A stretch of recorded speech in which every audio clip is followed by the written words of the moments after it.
Hello friends, अभी हम पढ़ेंगे डिफरेंट टाइप्स ऑफ डेटाबेस। पिछले लेक्चर के अंदर हमने क्या पढ़ा था कि डेटाबेस कहाँ पे यूज़ होता है, ठीक है, और उसका कितने बेनिफिट्स रहेंगे और कहाँ कहाँ पे हम यूज़ कर सकते हैं। डेटाबेस का एग्जैक्टली मीनिंग क्या होता है और किस जगह पे यूज़ होता है, ठीक है। पिछले लेक्चर में हमने ये पढ़ा था।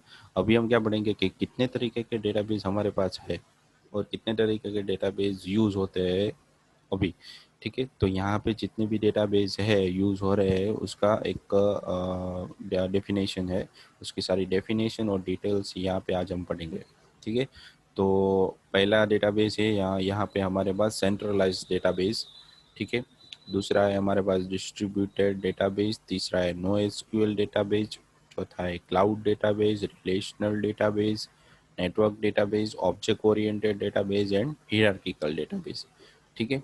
तो यहाँ पे हमारे पास बहुत डिफरेंट टाइप्स ऑफ डेटाबेस है जिसके बारे में हम डिटेल में अभी पढ़ेंगे। तो यहाँ पे एक चार्ट भी दिया हुआ है आपको टाइप्स ऑफ डेटाबेस के, जिसको आपको इजीली समझने में आसानी रहेगी, ठीक है। अब हम आगे बढ़ते हैं कि सेंट्रलाइज्ड डेटाबेस एग्जैक्टली क्या होता है।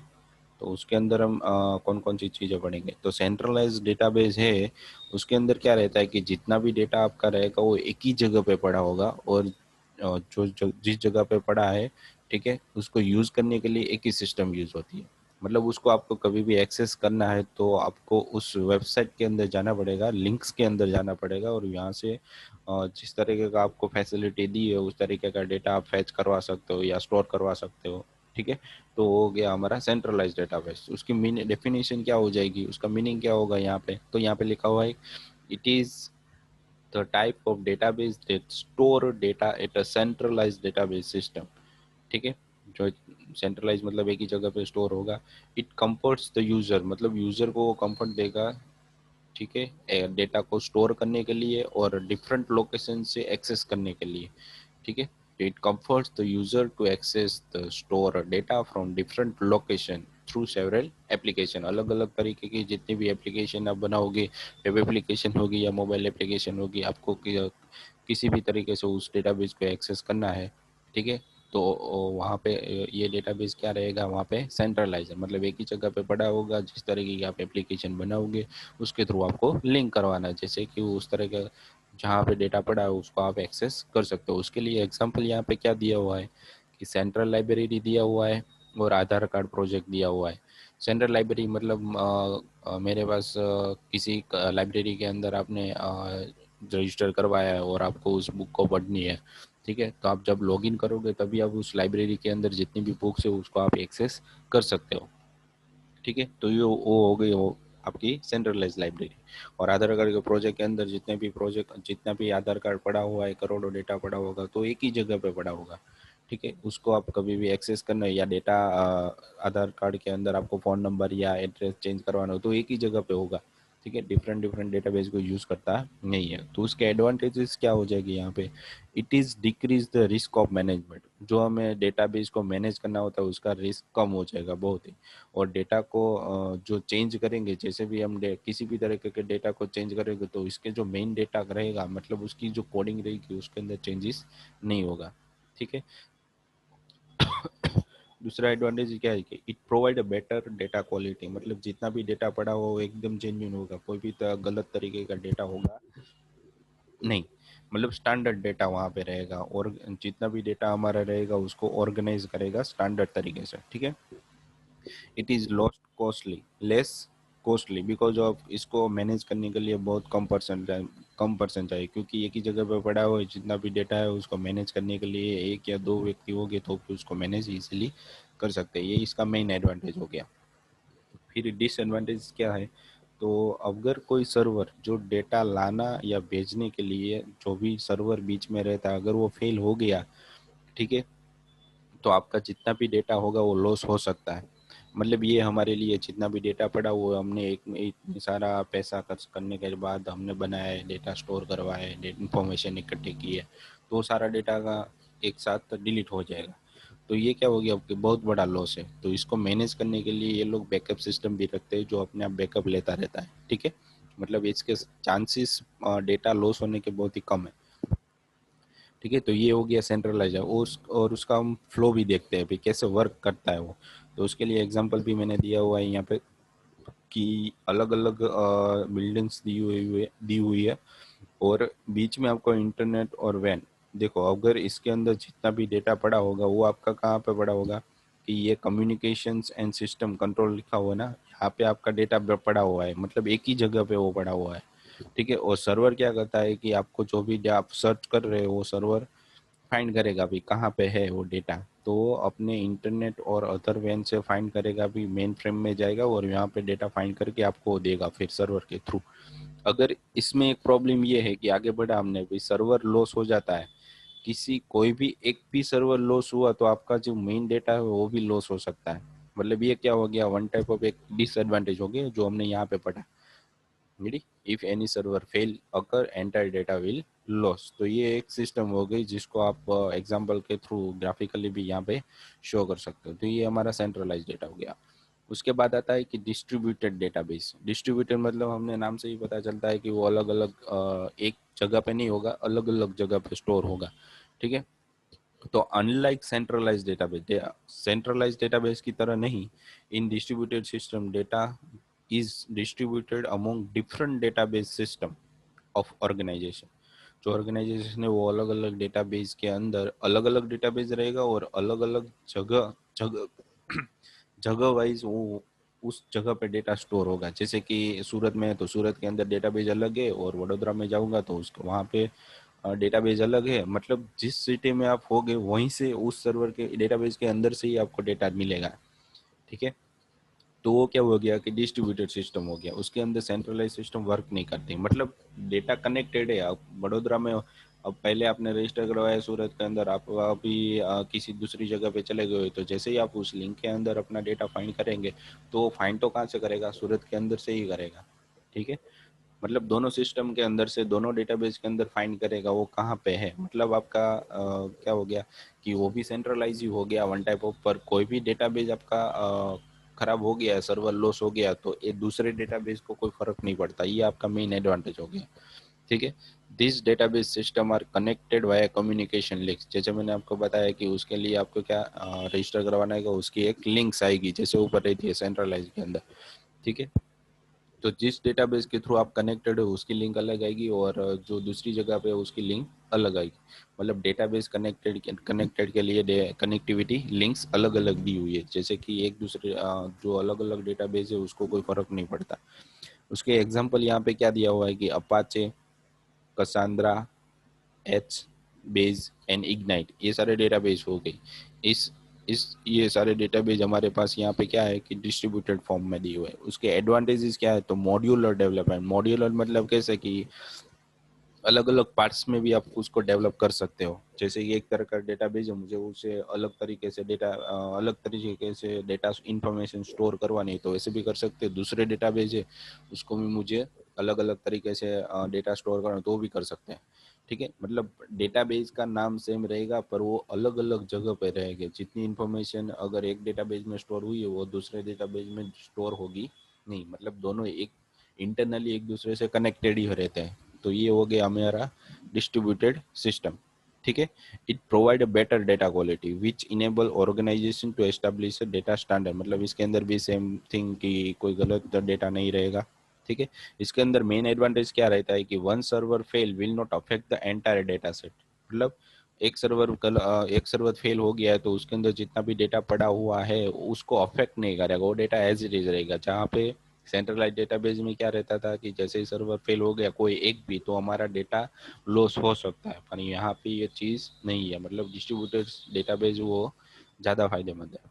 ठीक है। उसके लिए एग्जांपल यहाँ पे दिया हुआ है कि जितने भी मैन्युफैक्चर हमारे कंप्यूटर्स दिए हुए हैं, सेल्स है, हेडक्वार्टर, मैन्युफैक्चर, सेल्स, और बीच में क्या है हमारा डिस्ट्रीब्यूटेड डेटाबेस। तो इसके लिए इन लोगों ने क्या करके मैन्युफैक्चरिंग के लिए अलग डेटाबेस बनाया हुआ है, सेल्स के लिए भी अलग डेटाबेस है, हेडक्वार्टर के लिए भी अलग डेटाबेस है। पर ये तीनों डेटाबेस इंटरनली एक दूसरे से कनेक्टेड है। कभी भी हेडक्वार्टर को मैन्युफैक्चरिंग की डिटेल चाहिए तो वो कहाँ पे जाएगा, सीधा मैन्युफैक्चरिंग के डेटाबेस के अंदर जाएगा। ठीक है। तो इंटरनली एक दूसरे से कनेक्टेड होते हैं पर होते क्या है अलग अलग। ठीक है। तो ये हो गया हमारा डिस्ट्रीब्यूटेड सिस्टम। Distributed database. फिर रिलेशनल डेटाबेस आता है। तो रिलेशनल डेटाबेस के अंदर क्या होता है कि एक दूसरे जितने भी डेटाबेस हमारे पास है, तो उसके अंदर जितना डेटा होगा वो एक दूसरे से कनेक्टेड रहेगा, मतलब रिलेशन में होगा। तो इसको बोलते हैं relational database. This database is based on the relational data model. ठीक है, तो उसका एक डायग्राम बनाया होता है, मॉडल दिया होता है जिसके थ्रू ही इसको डेटा को स्टोर करवा सकते हैं। Which store data in form of row and columns. जितना भी डेटा आपका रहेगा वो एक रो और कॉलम के फॉर्म में रहेगा। ठीक है, एंड टुगेदर फॉर्म એટલે और रोज और कॉलम एक साथ मिलके क्या बनता है, उसका टेबल बनता है। उस जो टेबल बनता है उसे रिलेशनल बोलते हैं, और जो रो होती है उसे टुपल बोलते हैं, और कॉलम होती है उसे एट्रीब्यूट बोलते हैं। इसका एग्जांपल हम देखेंगे जैसे कि आपको इसका पता चलेगा deeply. Relational database use SQL, मतलब structure query language, for storing data, manipulating मतलब change data, as well as maintaining data, मतलब डेटा को मैनेज करने के लिए। ठीक है, उसका एग्जांपल क्या दिया हुआ है यहाँ पे, my SQL, Microsoft SQL server and Oracle. तो ये तीनों क्या होता है कि रिलेशनल डेटाबेस रहते हैं। ठीक है, फिर उसके एडवांटेजेस क्या थे कि इसको भी हम मॉड्यूलर अलग अलग तरीके से डेवलप कर सकते हैं। ठीक है, डेटा क्वालिटी मैनेज कर सकते हैं। ठीक है, तो सेम थिंग जितनी भी डिस्ट्रीब्यूटेड सिस्टम के अंदर थी वही होगी यहाँ पे रिलेशनल डेटाबेस की। ठीक है, उसके अंदर एग्जांपल यहाँ पे क्या दिया हुआ है कि एक टेबल बना हुआ है, उसके अंदर जो कस्टमर आईडी, कस्टमर नेम और स्टेटस है वो आपकी एक रो है। ठीक है, और नीचे जो वन गूगल और एक्टिव दिया है वो भी अभी एक रो हो गए। और कॉलम के अंदर जो कस्टमर आईडी दी हुई है, कॉलम मतलब कस्टमर आईडी 1 2 3, ये आपकी कॉलम हो गई। ठीक है, तो कस्टमर आईडी को क्या बोलते हैं, कॉलम। कॉलम मतलब ये आपकी हो गई one type of attributes. Attribute मतलब उसको पहचानना कैसे है वो चीज। और टुपल मतलब जो रो के फॉर्म में है, 1 गूगल एक्टिव, 2 अमेजोन एक्टिव, वो आपकी टुपल हो गई, मतलब रो हो गई, उसके अंदर इंफॉर्मेशन पड़ी होगी। ठीक है, इन्फॉर्मेशन पड़ी होगी। जो कॉलम होगा उसके अंदर क्या रहेगा, वो एट्रीब्यूट, भाई कौन सी इन्फॉर्मेशन है, तो कस्टमर आईडी है। इसके अंदर क्या है, तो कस्टमर नेम है। ठीक है, तो ये सारा डेटा जिस फॉर्म में पड़ा रहता है, टेबल बनेगा, उसको बोलते हैं रिलेशनल डेटाबेस। ठीक है, और उसके बाद है नो एसक्यूएल, मतलब जो रिलेशनल फॉर्म में रहता है डेटा, उसका अलग, उसका कोई डेटाबेस रहता नहीं है। वो किसी भी तरीके से कैसे भी हम डेटा को स्टोर कर सकते हैं, पर उसका एक फॉर्म्स है कि भाई इस तरीके से ही होना चाहिए।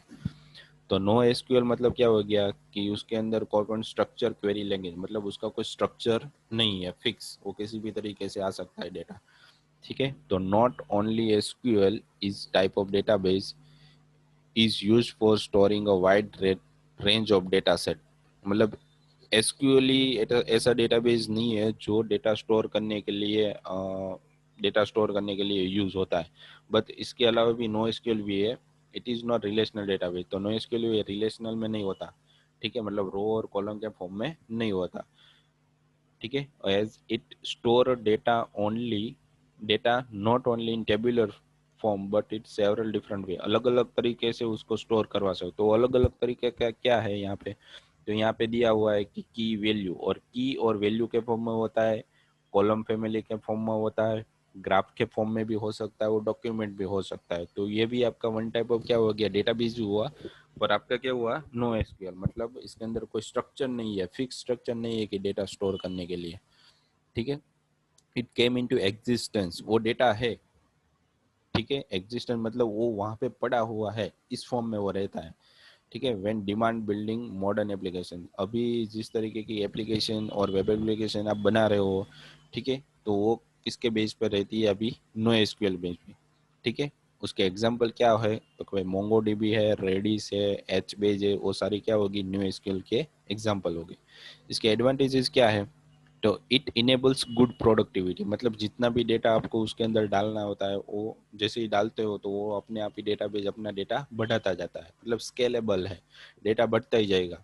तो बहुत सारे डेटा आपको बढ़ाने रहते हैं तो वो अपने आप ही डेटाबेस को अंदर जितने भी इंक्रीज साइज है वो बढ़ती रहती है अपने आप ही। और जितना डेटा आप डालोगे उतनी वो साइज रोकता है, उससे कम या ज़्यादा नहीं रोकता। जैसे कि आपने उसकी साइज बढ़ा दी तो अपने आप उतनी साइज बढ़ा देगा, और बाकी दूसरे डेटा रहेगा उसको भी कोई फर्क पड़ता नहीं है। ठीक है, तो it enables good productivity in the application development ठीक है। एप्लीकेशन मतलब एंड्रॉयड iOS के फ्लटर जैसे ही आप एप्लीकेशन बनाओगे उसके अंदर इजीली डेटा स्टोर करने के लिए अभी यूज़ होता है नो एसक्यूएल, मतलब मोंगोडीबी यूज़ होता है। As it is not required to store a data in structure format, जहाँ पे डेटा को स्ट्रक्चर फॉर्मेट में स्टोर करवाने की कोई ज़रूरत नहीं है। ठीक है। दूसरा एडवांटेज क्या है कि it is better option for managing and handling the large data set, बहुत बड़ा डेटा को स्टोर करने के लिए और मैनेज करने के लिए नो एसक्यूएल बेटर है अभी।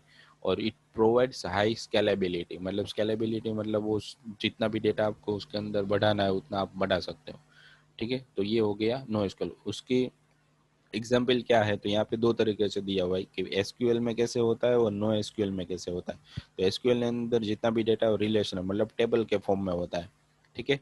और नो एसक्यूएल के अंदर डेटा रहेगा वो आपकी की और वैल्यू के फॉर्म में, कॉलम, फैमिली, ग्राफ और डॉक्यूमेंट में फॉर्म में रहता है। ठीक है। तो ये हो गया हमारा नो एसक्यूएल। उसके बाद है क्लाउड डेटाबेस। तो क्लाउड डेटाबेस के अंदर जितना भी डेटा आपका पड़ा रहेगा, ठीक है, तो उसके अंदर क्या दिया हुआ है कि क्लाउड के फॉर्म में रहता है। मतलब जितने भी डेटा पड़ा है उसको सर्चिंग करिए, चेंज करवाना है, और उसके अंदर जितनी भी आपको फैसिलिटी दी हुई है वन टाइप ऑफ एक सर्वर के अंदर रहता है। ठीक है। जो सेंट्रलाइज तरीके से यूज होता है, मतलब इसके अंदर नो एसक्यूएल भी आ गया और सेंट्रलाइज भी आ गया, दोनों तरीके यूज होते हैं। तो a type of database where data is stored in virtual environment. Virtual मतलब क्या हो गया, उसका एक इमेज फॉर्मेट में होता है, जैसे कि हम आईने के सामने खड़े रहते हैं तो कैसे एक वर्चुअल फॉर्म में दिखाई देते हैं, वैसे ही एक जितना भी डेटा हमने जहाँ पे स्टोर करवाया है तो उस डेटा को एक वर्चुअल फॉर्म में वो दे देगा और अपने आप ही एक सिस्टम बना लेगा जिसके अंदर से आपको डेटा देगा। अगर यहाँ पे कोई चेंजेस हो रहा है तो ओरिजिनल में चेंज होगा, मतलब हमारा सिक्योरिटी भी बढ़ जाएगी। And execute over cloud computing platform, मतलब वो क्लाउड कंप्यूटिंग क्या देता है कि जितना भी डेटा आपको उसको एनालाइज करके भी डेटा देता है। जैसे कि आपको इस ईयर के अंदर आपने जितना भी प्रॉफिट किया या लॉस किया तो उसको एक एनालाइज करके आपको एक ग्राफ बनाएगा, और ग्राफ बनाने के बाद आपको पता चलेगा कि इस ईयर के अंदर या इस मंथ के अंदर या इस डेट के अंदर मुझे इतना लॉस हुआ या इतना प्रॉफिट हुआ, वो भी आपको दिखाई देगा। मतलब कंप्यूटेशनल जो नंबर्स होते हैं वो आपको देगा, यहाँ पे अपने आप ही देगा। जैसे कि कोई भी आपका अगर आपने क्लाउड सर्वर यूज़ किया होगा या डेटाबेस यूज़ किया हो तो उसके अंदर जितने भी बेनिफिट्स हो गए आपको यहाँ पे मिल सकते हैं। ठीक है। It provide user with various cloud computing services. ठीक है। तो ये भी जो भी आप क्लाउड डेटाबेस ले रहे हो तो उसके अंदर बहुत तरीके की अलग अलग तरीके की एप्लीकेशंस होती है, जैसे कि आपको कंप्यूटिंग सर्विसेज देता है वो। जैसे कि आपका मैंने अभी आपको बताया कि प्रॉफिट लॉस हो गया, मैन्युफैक्चर कितना करना है आपको, सेल्स कितना करना है, हेडक्वार्टर्स के अंदर कौन चीज, हेडक्वार्टर कितने पर्सन है, और आगे आपको कितने रखने हैं कितने निकालने हैं, तो वो सारा कुछ कंप्यूटिंग क्या देगा कि इस सर्विस इस क्लाउड के अंदर आपको कंप्यूटिंग है। तो उसके अंदर क्या रहता है कि आपको कंप्यूटिंग सर्विसेज वो लेनी पड़ती है अलग से, जैसे कि यहाँ पे सास पास और आई। ठीक है। तो ये दिया हुआ है। तो ये अलग अलग तरीके की सर्विसेज है, आपको कौन सी सर्विस चाहिए वो अलग से आपको पेमेंट करना होता है उसका। ठीक है। उसके लिए क्या दिया हुआ है यहाँ के अलग से अमेजोन वेब सर्विसेज एग्जाम्पल तरीके से देखो। अभी अमेजोन वेब सर्विसेज क्या करता है, तो उसके अंदर जितने भी प्रोडक्ट्स है, कितने सेल्स हुआ है, तो उसका एक हिसाब रखेगा, कंप्यूटेशन नंबर रखेगा। उस नंबर को आप कभी भी सर्च करोगे, ठीक है, तो वो आपको बताएगा कि इस मंथ के अंदर हमें कौन सी रिक्वायरमेंट है, कितने नंबर, मतलब नंबर के फॉर्मेट में जितना भी डेटा देगा वो आपको एक नंबर के फॉर्मेट में देगा। ठीक है। फिर गूगल क्लाउड, तो गूगल क्या करता है, तो ऑटोमेटिकली सर्वर के अंदर जितना भी डेटा है उसको स्ट्रक्चर फॉर्म में रखेगा और उसके अंदर नंबरिंग फॉर्मेट में वापस आपको जितना भी डेटा चाहिए, आर्टिफिशियल कैसे कह सकते हैं वैसे यहाँ पे क्लाउड के अंदर जैसे डेटाबेस लोगे तो आपको आर्टिफिशियली वो बताएगा कि किस तरीके के डेटा की आपको ज़रूरत पड़ सकती है और पिछली बार आपको कौन सी कितना डेटा था उसके अंदर और अब क्या ज़रूरत पड़ेगी, तो वो भी है कंप्यूटेशन। पर उसके लिए कंप्यूटिंग के लिए उसकी सर्विसेज आपको खरीदनी पड़ेगी अलग से। तो उसका एडवांटेजेस क्या हो गया, it enable the good productivity. ठीक है। तो पहले से ही नंबर बता दे रहा है कि इतनी हमें रिक्वायरमेंट रहेगी, तो प्रोडक्टिविटी भी हमारी अच्छी रहेगी इन एप्लीकेशन डेवलपमेंट। जैसे कि हमें वो बताएगा कि नंबर कम हो रहे हैं तो हम उतना अपना प्रोडक्शन कम कर रहे हैं, जैसे कि हमें लॉस कम होगा। ठीक है, तो it enables the good productivity in application development as it is not required to store a data in a structure format। जैसे कि डेटा को स्ट्रक्चर फॉर्मेट में भी रखने की ज़रूरत नहीं है। ठीक है, it is better option for managing handling data sets, it provide a large scalability. बहुत सारे डेटा आप एक साथ स्टोर करवा सकते हैं। तो उसका एग्जांपल यहाँ पे क्या रहा, क्या है कि क्लाउड कंप्यूटिंग को क्लाउड के फॉर्म में दिया है, उसके अंदर जितने भी सर्वर्स है, वर्चुअल डेस्कटॉप्स है, सॉफ्टवेयर है, एप्लीकेशन है और स्टोरेज है, वो सारा कुछ एक के अंदर ही होता है, अलग अलग तरीके से यहाँ पे नहीं होता। जैसे कि हमने आगे बढ़ा था तो क्या होता है, सर्वर अलग होता है, राउटर अलग होता है, ओएस अलग होती है। ठीक है, वो डेटा स्टोर करने के लिए अलग डेटाबेस होता है, तो वो सारा क्या पे अलग अलग जगह पे होता है। यहाँ पे क्या दिया हुआ आपको, एक ही जगह पे दे दिया है। ठीक है, यानी कि आपकी कंप्यूटेशनल फास्ट हो जाएगी। ठीक है, तो ये हमारा डेटाबेस था। ठीक है, बाकी के database, network database, object oriented database और हिरार्की डेटाबेस के एग्जांपल वो सब आपको फाइंड करके आने हैं। ठीक है, उसके नॉलेज आपको होनी चाहिए, जैसे कि किस तरह से इसके वो कहाँ पे यूज होता है। ठीक है, तो बाकी का आपको अपने आप से फाइंड करना है और सर्च करना है। ठीक है, आज का टास्क यही हुआ है, मतलब ये डेटाबेस हो गया। जैसे जैसे हम आगे पढ़ेंगे तो वो कैसे यूज होता है, उसके अंदर एट्रीब्यूट्स, टुपल, नोएसक्यूएल, कैसे डीपली पढ़ेंगे कि किस तरीके से वो वर्क करता है। ठीक है, तो यहाँ पे हमारा लेक्चर और हो रहा है और इसको सही से पढ़ना। ठीक है, बेस्ट ऑफ लक।